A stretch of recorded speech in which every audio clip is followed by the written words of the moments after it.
Sortie de livre de Camto, Dieudonné et Somba donnent les preuves du plagiat. C'est l'intitulé d'un post de nos confrères de Cameroun Web sur leur page Facebook. La suite, dans un instant. Abonnez-vous en activant la cloche de notification pour recevoir la primeur de nos futures publications. Cliquez également sur le bouton Rejoindre pour devenir un super privilégié de la chaîne et participer à son agrandissement. Voici les détails de leur post dans son intégralité. Les accusations de plagiat du prof Maurice Kamto font réagir de plus en plus de personnes dans la grande famille des intellectuels camerounais. Après le prof Owonagini, c'est le tour de Dieudonné et Somba d'allumer le président du MRC. Le but de s'essayer dans la poésie, le savant universel de la Meute n'a rien trouvé de bon que d'intituler son livre « Sous la cendre, les étoiles ».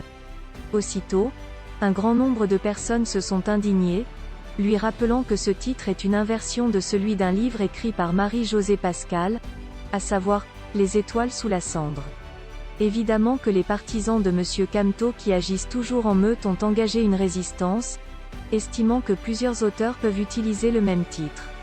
Oui, cela est vrai que plusieurs auteurs peuvent utiliser exactement le même titre, sans que cela soit anormal. Car, n'est pas l'identité du titre en elle-même qui constitue le plagiat. C'est le rapport du titre avec le thème. En effet, si un individu fait un livre intitulé « Histoire du Cameroun », personne ne peut lui faire un procès au motif que d'autres personnes ont utilisé un titre identique, tout simplement parce que le thème traité est générique et son titre ne présente qu'une simple information sur ce qu'on va y trouver.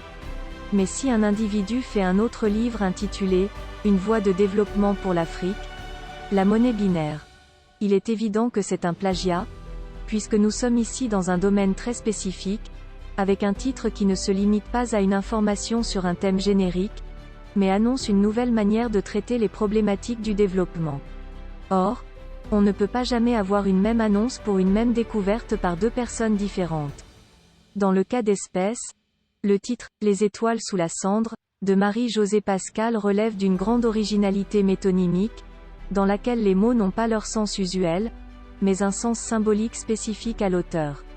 Ce n'est donc pas un thème générique, posé comme une donnée extérieure à l'auteur, mais sa perception à lui qui n'est ni une perception objective, ni une thème.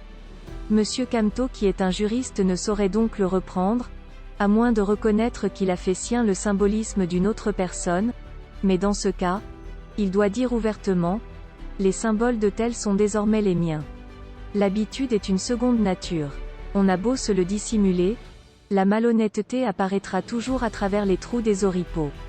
Le professeur Mouange Koliba peut maintenant se frotter les mains. Tout compte fait, l'avenir lui donne raison, veuillez prendre 3 secondes pour liker la vidéo et la partager. N'oubliez pas de vous abonner à la chaîne YouTube Camer TV Info et Cameroun Actu. À bientôt pour de nouvelles publications.